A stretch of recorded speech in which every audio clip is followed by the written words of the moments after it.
এবার একটু শুনবো যে রাসূলুল্লাহ সাল্লাল্লাহু আলাইহি ওয়াসাল্লাম কদরের রাতগুলোতে কি কি ইবাদত করতেন। আমি খুঁজে 5টা আমলের কথা পেয়েছি বিশেষভাবে, কমন যে আমলগুলো সেগুলো তো ছিলই, বিশেষভাবে 5টা কাজ রাসূল সাল্লাল্লাহু আলাইহি ওয়াসাল্লাম এই কদরের রাতে করতেন। 1 নম্বর কাজ হচ্ছে তিনি সারা রাত জেগে ইবাদত করতেন এবং পরিবারের লোকদেরকে ঘুমোতে দিতেন না, উঠিয়ে দিতেন।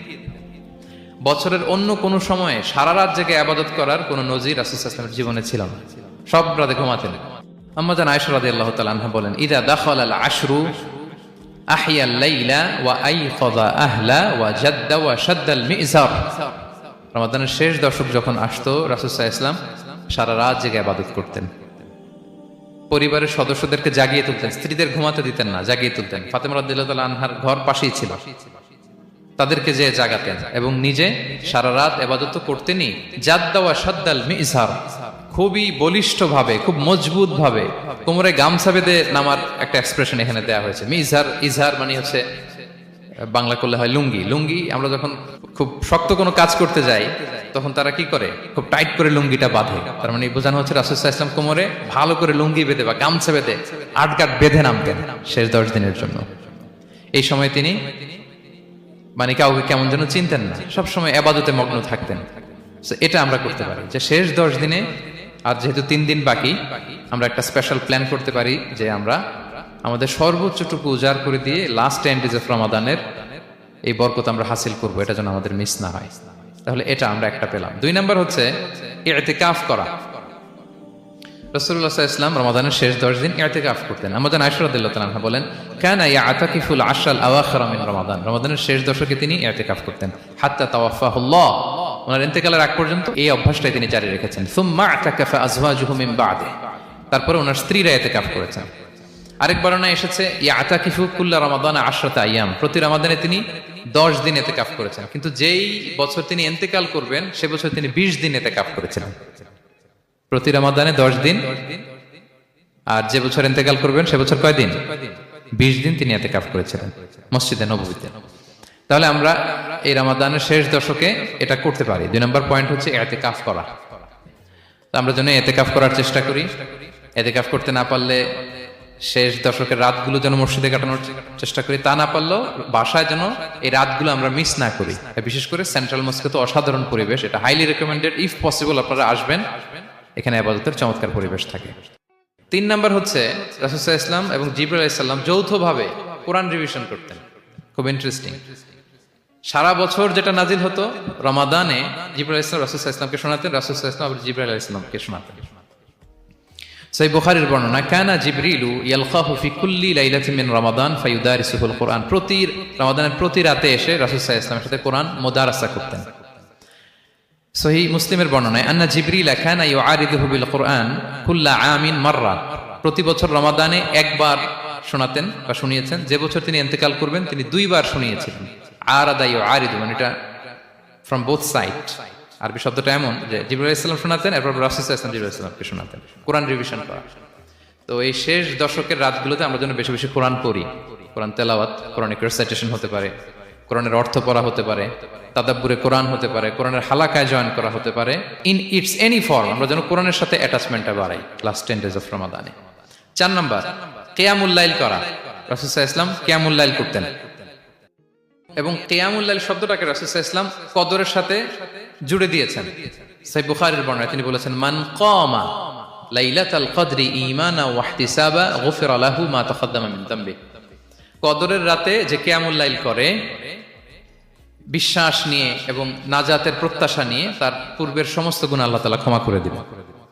তাহলে কিয়ামুল লাইলটা রাসূল সাল্লাল্লাহু আলাইহি ওয়াসাল্লাম বিশেষভাবে কদরের রাতের সাথে সম্পৃক্ত করেছেন। আমরা যেন প্রতি রাতে কিয়ামুল লাইল করি, লম্বা সময় যেন দাঁড়িয়ে থাকি, লম্বা সময় কোরআনিক রিসাইটেশন করি দাঁড়িয়ে থেকে, লম্বা সময় রুকু, লম্বা সময় সিজদা, স্পেশালি সিজদা। আখরাবু মা ইয়াকুনুল আবদু মির রাব্বিহি ওয়া হুয়া সাজিদ ফাআকসিরু ফিহি দুআ। বান্দা যখন সিজদায় থাকে আল্লাহ সবচেয়ে কাছে থাকে। তো আমরা তো আল্লাহর সবচেয়ে কাছে যেতে চাই এই ক্রিম টাইমটাতে, কি বলেন? আমরা যেন লম্বা সময় সিজদাতে থাকি। কিন্তু আমাদের অনেকের যেটা হয়, নামাজে তাড়াহুড়ো, অনেকের সব ব্যস্ততা যখন নামাজে দাঁড়াই এরকম হয়ে যায়। রাসূল সাল্লাল্লাহু আলাইহি ওয়াসাল্লামের সালাত যদি আমরা খেয়াল করি, বিশেষ করে কিয়ামুল লাইলে এত যে সুন্দর ছিল। আম্মা জান আয়েশা রাদিয়াল্লাহু তাআলা আনহাকে জিজ্ঞেস করা হয়েছিল যে, হে আম্মা জান, রাসূল সাল্লাল্লাহু আলাইহি ওয়াসাল্লামের কিয়ামুল লাইল কেমন ছিল, কিভাবে কিয়ামুল লাইল করতেন? আম্মা জান আয়েশা দেখেন ওনার এক্সপ্রেশনটা কত সুন্দর, তিনি বলেছেন ফালা তাসআল আন হুসনিহিন্না ওয়া তুলিহিন্না। রাসূল সাল্লাল্লাহু আলাইহি ওয়াসাল্লামের কিয়াম যে কত সুন্দর ছিল, কত লম্বা ছিল, আমায় জিজ্ঞেস করুন, আমি বলতে পারবো না। আমরা অনেক সময় যখন খুব বেশি চমৎকার কিছু হয় তো আমরা কি বলি, ভাই এত সুন্দর ছিল আমি বোঝাতে পারবো না, এরকম বলি না যে এত অসাধারণ আমি বলে বোঝাতে পারবো না। বাংলাতেও কিন্তু আমরা বলি এত চমৎকার বলে বোঝাতে পারবো না, শব্দের বুননে ভাষার বুননে আমি ফুটিয়ে তুলতে পারবো না। তো আমাদের আয়েশা এটাই বলেছিলেন ফালা তাসআল আন হুসনিহিন্না ওয়া তুলিহিন্না। রাসূল সাল্লাল্লাহু আলাইহি ওয়াসাল্লামের রাতের নামাজ কিয়ামুল লাইল যে কত সুন্দর ছিল, কত দীর্ঘ ছিল, লম্বা ছিল, আমায় জিজ্ঞেস করো না, আমি বলে বোঝাতে পারবো না।